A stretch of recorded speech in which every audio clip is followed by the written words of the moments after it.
What's up, y'all? I'm Stephen Daniels, the founder of PureFreedom, a company I created because I believe that no one should have to live an addicted life. Thank you for tuning in to the PureFreedom podcast, where I teach people how to break free from porn addiction, the addicted lifestyle, and show them how to start living their best life.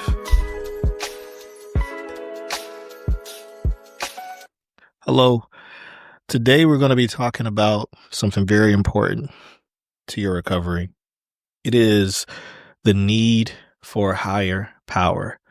The need for a higher power. So today we're going to be unpacking why that's important. Like, why do you need a higher power when you're in recovery? Why did I need one? Everybody needs a higher power in recovery. The people that know me know that I am a follower of Jesus. Jesus is my higher power. And all of my faith, everything that I do is for him. Everything I do on this podcast, everything I do when I coach guys to recovery, I'll do it for Jesus. So what's so important about having a higher power? I'm going to tell you guys a story. All right. So when I was a kid, I was around 6 or 7 years old. I was at a family's house, big family gathering. And there was what we call in my community, we had a cookout, lots of food, lots of friends and family, lots of fellowship. There was a swimming pool there. The swimming pool had two sides to it. There was a side that was 8 feet deep, and there was a side that was 4 feet deep. Well, one thing led to another. And at 7 years old, I ended up on the 8 feet deep side, right? And for some 7-year-olds, that's not really a bad thing. You know, you swim in the pool. But for me, it was because I didn't know how to swim. So I started drowning. So I'm literally in the deep end of a pool, surrounded by friends and family, people that care about me and love me. And I'm drowning and no one is noticing. Nobody. Except for one person, my cousin. His name is Duke. God bless you, Duke. R.I.P. I love you, my man. Duke is the only person that noticed that I was drowning. Duke knew how to swim. He was a veteran. He jumped into the pool, pulled me out, saved my life. I'm here talking to you on this podcast in part because he saved me. I could have died. Okay.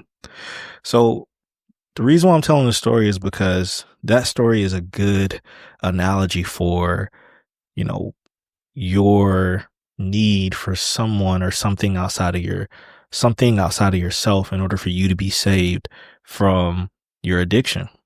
In a sense, those of us who struggle with lust, who struggle with porn addiction, in a sense, we are drowning. Okay. We're drowning in anxiety. We're drowning in fear. We're drowning in helplessness. We're drowning in shame. We're drowning in different ways. And we can't save ourselves because we really don't know how to swim. Okay. So what we need to do is look for something outside of ourselves so that we can be saved from our sin, so that we can be saved from our struggle. And the reason why I know this for a fact and is because if you could save yourself, you would have done it by now. When I was in the midst of my addiction, right? When I was at my worst, if I could have saved myself, I would have done it. The reason why you need a higher power is because your internal motivation is not enough. Your internal drive to just free yourself is not enough. There has to be something outside of yourself that empowers you, that combines with your internal will, faith, motivation to be free from this thing. I'm a living proof of that. So what we need to understand about God's role in our recovery journey is this. We're all children of God, right? And so because I believe I am a child of God, I know that God will take care of me the same way any good mother or father would take care of their children. No mother and no father would see their child be addicted to something and not reach out to help their child. No parent, good parent just wants to watch their child suffer through an addiction, right? But the thing is, you can't force a child to accept the help that you want to give them. And so God can't force us to accept his help. He can't force us to believe that he's powerful enough to help us be free from this thing. We have to want his help. We have to believe that he can help us. And without that faith and that belief, without that desire for God's help, we are going to be stuck. So what we should be doing is developing our faith and our belief in God's power to help us be free from this. We should be focusing on the fact that it takes something outside of ourselves to free us. And we should be placing our burdens on God and allowing him to do the work inside of us so that we can change. God is hope, right? God is love, right? Your world may seem dark when you're in the throes of your addiction. Everything may seem dark, but God is light. God shines light on that darkness. So we have to understand what we have to understand is that our freedom from this thing, from lust, comes from God. That's where it comes from. He's the one that's jumping into the pool to save us while we're drowning. He's the one that's jumping into the pool to save us from drowning. So we know that God wants to save us. We understand that we're in a situation where we're drowning right now. He wants to come in to the pool and pull us out. But sometimes we don't want to be saved.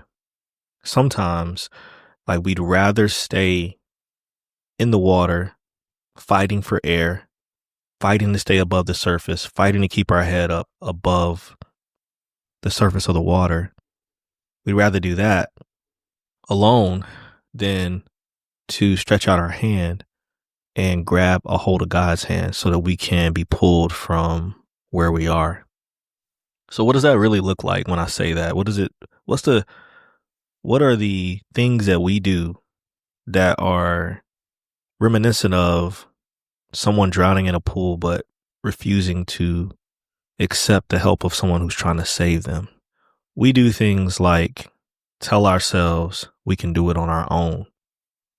We do things like refusing to humble ourselves and even ask for God's help, maybe because we feel ashamed.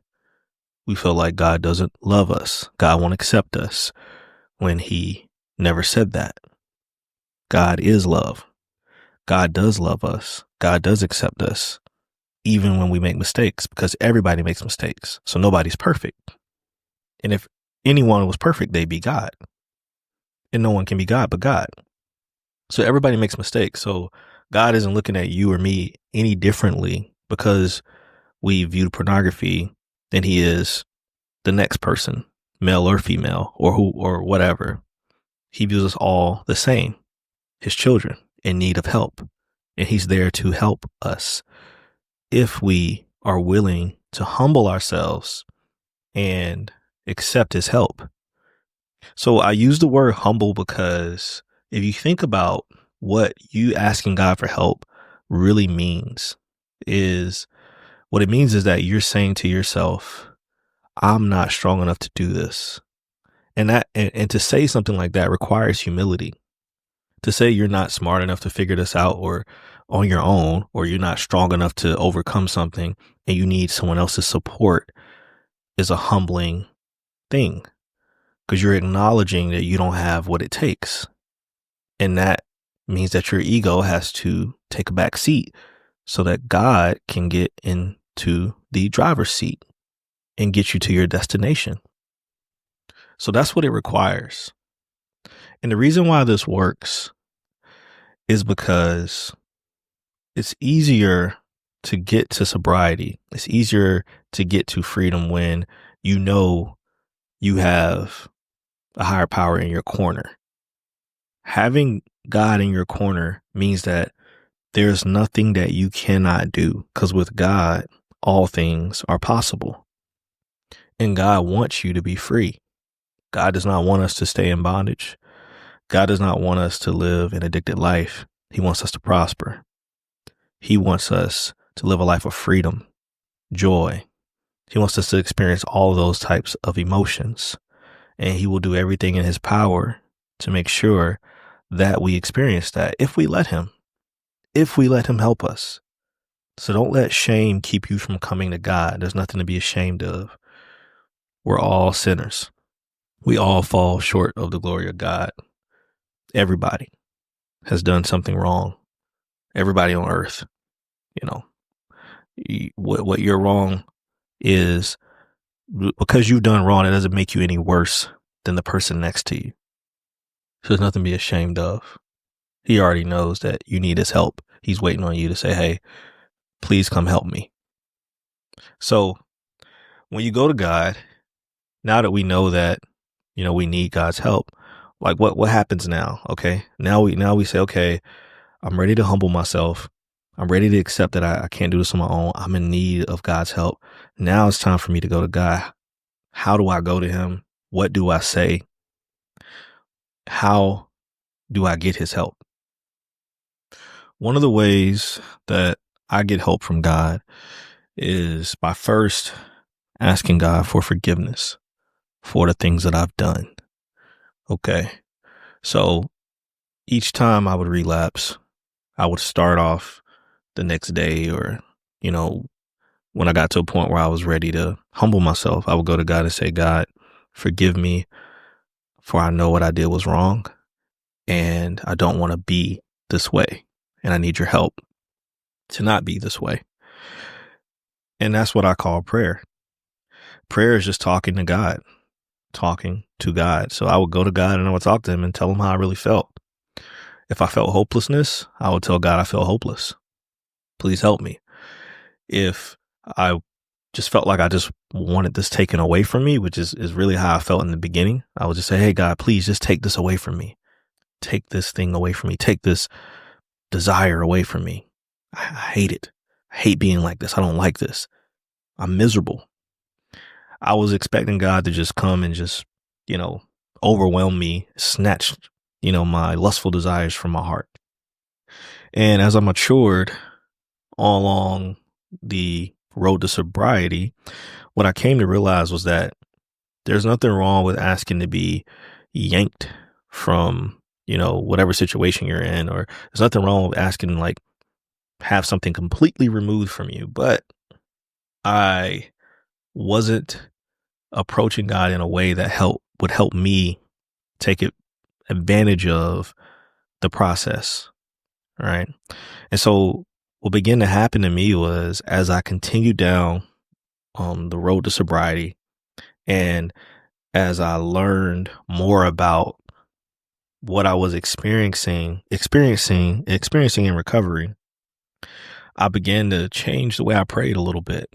So my prayers went from take this cup from me, so to speak, to show me what I need to learn to get to the root of this last relapse. What am I missing? Show me where the temptation will be today. Help me see it before I'm in it. I started praying and asking things like that. So my prayers went from just generic, take this from me, to asking God to help me understand how to process what I'm going through so that I can work my way to the root of these issues and overcome them. And that was very helpful for me, because basically I'm now getting stronger and stronger and stronger with each relapse, essentially. Every time I would relapse, I would go to God and look for help in analyzing that relapse and trying to completely understand where the breakdown happened.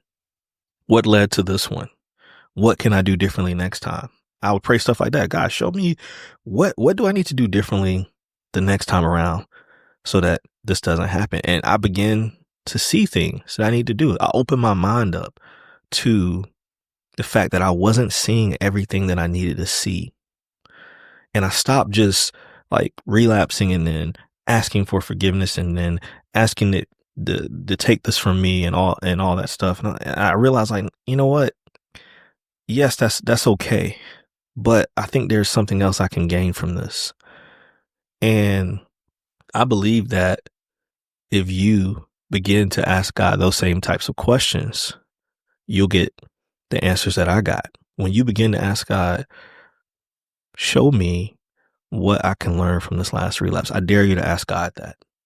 The next time you pray, ask him. Open your heart and your mind up to that. Will you begin to ask God to show you the traps that are trying to be set for you so that you can fall? Ask him to reveal it to you. Ask him to show you. Ask God questions like that. Ask God the questions that lead to you taking advantage of going through this process of healing. Ask God those types of questions and watch what he does. Watch how your mind begins to notice things that it didn't notice before. You begin to sense things that you didn't sense before. You begin to make progress that you didn't make before. You will be surprised at how much will be revealed to you when you humbly go to God and you start asking the right questions when you pray. See, a lot of times, like, what we've learned in church and even just in general in the world was, we go to God and we're like, hey, God, I need this, that, this, and that. And God is okay with us asking for things, right? There's nothing inherently wrong about that. Sometimes though, it's the type of question that you ask matters. Okay. Because we have our plan and God has his. All right. We think, I'm going to get from point A to point B in this amount of time. And God thinks, I'm going to get you from point A to point B. But along the way, I got about 15 different stops that you need to make, or 15 different valleys you need to go through, because there's things that you need to learn before you get to point B, or you won't be the person that I need you to be when you get there. So when you start asking those questions about what it is you need to learn, what can you take away, what are you missing? Those are the types of questions I feel like that help us maximize this healing experience that we're going through right now. Another thing that I began to ask God, and this is something that I recognize was very important for me because it kept me honest, was to expose me. I said, God, expose me. Expose my behavior, please. And the reason why I asked that is because I know that if I'm not exposed, then I feel like I have a license to go further and further and further into whatever it is I'm into. But if I am exposed, it keeps me accountable. And I guarantee you, if you humbly and sincerely ask God to expose you, he will. I guarantee you that. So these are the sorts of questions that we need to ask God when we go to him in prayer. The other thing I would recommend you do is build some sort of spiritual practice. And what I mean by that is have a daily prayer that you go to. A very common one in recovery groups is a serenity prayer. And it's up on our blog, purefreedom.co. You can check out our blog post, Can Asking God for Help Really Heal Me? And the serenity prayer is posted up there. And that prayer is simply, God, grant me the serenity to accept the things I cannot change, courage to change the things that I can, and wisdom to know the difference. I've started ending our accountability groups with this prayer. If you've ever been to SA group, Sexaholics Anonymous, this is a prayer that they recite every time they meet, and they recite it together in unison. The entire group does. So have a go-to prayer, something like that you can pray every day, and take like 5 minutes out of your day and just pray that. Just pray that simple prayer, the serenity prayer. Also, you can have a go-to list of scriptures. If you have scriptures from somewhere that, encourage you and uplift you and keep your mindset on healing and sobriety, have a go-to list of those scriptures that you can refer to. And the last thing is find an accountability partner that's comfortable praying for you. about this area of your life. Two's better than one. Yeah, you pray to God, but also have somebody else in your corner praying for you as well. The more, the better. Nothing wrong with doubling up on the prayers. It's not going to hurt anything. And so how have these things helped me in my recovery, and how can they help you?